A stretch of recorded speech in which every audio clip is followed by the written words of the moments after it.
আসসালামু আলাইকুম সম্মানিত ভিউয়ার্স।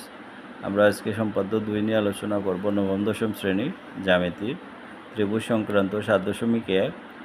এটি সম্পাদ্য ২। এটি পরীক্ষার জন্য খুবই গুরুত্বপূর্ণ। এই যে আমরা দেখতে পাচ্ছি ত্রিভুজের ভূমি সংলগ্ন একটি সূক্ষ্মকোণ এবং অপর দুই বাহুর অন্তর দেওয়া আছে, ত্রিভুজটি আঁকতে হবে। তাহলে এটি পরীক্ষা এবং দাখিল পরীক্ষা, এসএসসি পরীক্ষার জন্য খুবই গুরুত্বপূর্ণ এবং বার্ষিক অর্ধবার্ষিক পরীক্ষায় আসে। তাই আমরা এই সম্পাদ্য খুব ভালো করে তোমাদেরকে দেখিয়ে দেব যাতে পরীক্ষার সমস্যা না হয়। তো আমরা কি করব, তার পূর্বে আমাদের যে কাজটি করতে হবে, এখনও যারা আমার চ্যানেলটি সাবস্ক্রাইব করেনি চ্যানেলটি সাবস্ক্রাইব করে নিন এবং লাইক কমেন্ট শেয়ার করে সবাইকে দেখার সুযোগ করে দিন। তো বন্ধুরা, আমরা কথা না বাড়িয়ে আমরা মূল কাজে চলে যাই। এখন আমরা সম্পাদ্য ২ নিয়ে আলোচনা করব। তো আমাদেরকে বলা হয়েছে প্রথমে একটি ত্রিভুজের ভূমি দেওয়া আছে। আমরা কি করব, এই যে আমরা এখানে একটি ৫ সেন্টিমিটার বা ৬ সেন্টিমিটার যেহেতু আমাদের মাপের কথা বলেনি, তাই মাপ আমরা ৫ সেন্টিমিটার নিলাম। এরপরে আমরা দুইটি বাহুর অন্তর বলা হয়েছে, অন্তর ডি, অন্তরকে ডি দ্বারা প্রকাশ করে, তাহলে আমরা দিলাম ৩ সেন্টিমিটার অন্তর ডি, এটি হচ্ছে অন্তর। আর আমরা ৩০ ডিগ্রি বা ৪০ ডিগ্রি ভাবে সূক্ষ্মকোণ হবে, ৯০ ডিগ্রি অপেক্ষা ছোটো হতে হবে। তাহলে প্রথমে আমরা একটি রশ্মি দিলাম। এই রশ্মির পর আমরা এভাবে এই যে চাঁদা আছে, চাঁদা বসিয়ে আমরা যে কোনো কোণ অঙ্কন করতে পারবো। এই যে মনে করেন আমরা ৩০ ডিগ্রি আঁকবো, তাহলে ১০, ২০, ৩০, এখানে আমরা একটি বিন্দু দেব। এই বিন্দুর ঠিক সোজাসুজি করে আমরা এখানে একটি এই সোজাসুজি করে আমরা এখানে একটি টান দিয়ে দেব। তাহলে আমাদের কিন্তু ৩০ ডিগ্রি হয়ে যাবে। এটা এখানে বলে নাই, পরীক্ষার সময় কিন্তু উল্লেখ থাকবে কত ডিগ্রি। তাহলে আমরা এই তথ্যটুকু শেষ করলাম। এখন আমাদেরকে বলা হয়েছে ত্রিভুজটি আঁকার জন্য। তাহলে আমরা কিভাবে ত্রিভুজটি আঁকবো, প্রথমে আমরা একটি রশ্মি নেব, যে কোনো রশ্মি। তাহলে এটা যে কোনো মাপের, আমরা যে কোনো একটা নির্দিষ্ট মাপের আমরা একটা দিয়ে দিলাম। সেটাই হচ্ছে যে কোনো একটি রশ্মি, সেটা হচ্ছে বিএফ। আমরা এটাকে নাম দিলাম বিএফ। এই বিএফ থেকে আমরা কি করব, আমাদেরকে বলা হয়েছে এ এর সমান করে বিসি রেখাংশ কেটে নেই। এই যে এ এর সমান করে আমরা এই এ এর মাপ এভাবে নেব। এ এর সমান করে আমাদেরকে বলা হয়েছে বিসি রেখাংশ কেটে দেওয়ার জন্য। এই যে এইভাবে বিসি রেখাংশ আমরা এখানে বসে এভাবে কাটবো। এই বিসি রেখাংশ কেটে দিলাম। এখন বিসি রেখাংশের বি বিন্দুতে এক্স কোণের সমান করে সিবি ই কোণ আঁকার কথা বলা হয়েছে। বিসি রেখাংশের আমরা সম্পাদ্য ২ অঙ্কনের বিবরণ দেখলে বুঝতে পারবে।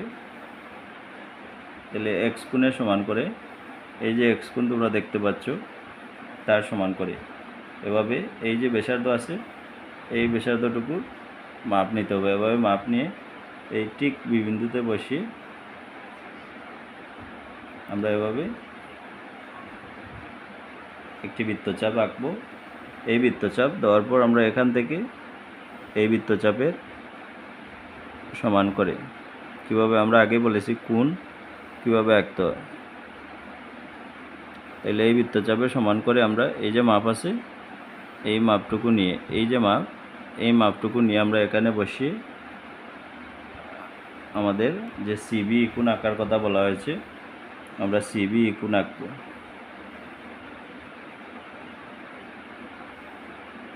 তাহলে এই যে এটাই হচ্ছে সিবি কোণ, এটাই হচ্ছে সিবি কোণ। আমরা সিবি কোণ আঁকলাম। এখন এই যে বি রশ্মি রয়েছে, বি রশ্মি থেকে এই যে দুইটি বাহুর অন্তর ডি দেওয়া আছে, তার সমান করে বিডি অংশ কেটে নিতে হবে।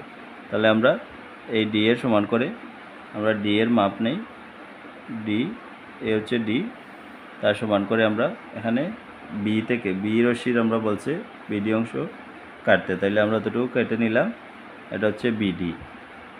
এখন এই বিডি রশ্মি হওয়ার পর আমরা বলা হয়েছে সিডি যোগ করার জন্য। তাহলে আমরা দেব সিডি যোগ করি। এই আমরা সিডি যোগ করে নিলাম।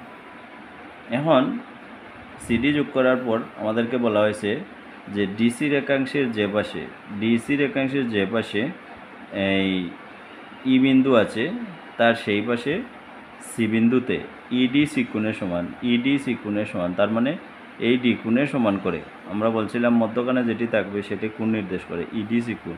তাহলে ডি কোণের সমান করে আমরা সি বিন্দুতে আমরা ডিসি এ কোণ আঁকবো, ডিসি এ কোণ। তাইলে আমরা এই যে ডি বিন্দুতে যে কোণ আঁকা হবে সেটি যে কোনো মাপের, এখানে কোনো মানে আলাদা কোনো মাপ নির্দিষ্ট কোনো মাপ থাকবে না। আমরা যে কোনো মাপ নিয়ে, সাধারণত ছোটো হলে ভালো হয়, তাহলে আমাদের সহজে মিলে যাবে।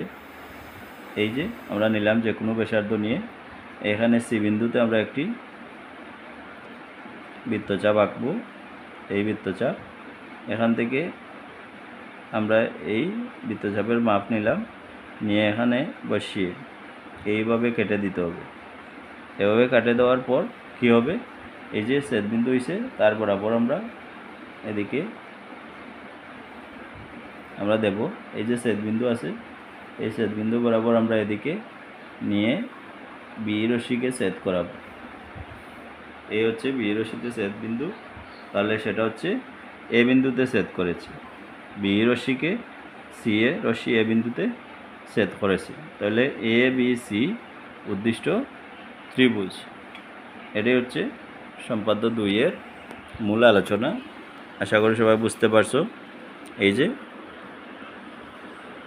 এরপরে যদি কারো সমস্যা থাকে তাহলে সবাই কমেন্ট বক্সে জানিয়ে দেবে, ইনশাআল্লাহ আমি আরও ভালো করে বুঝিয়ে দেওয়ার চেষ্টা করব। ধন্যবাদ সবাইকে। আসসালামু আলাইকুম।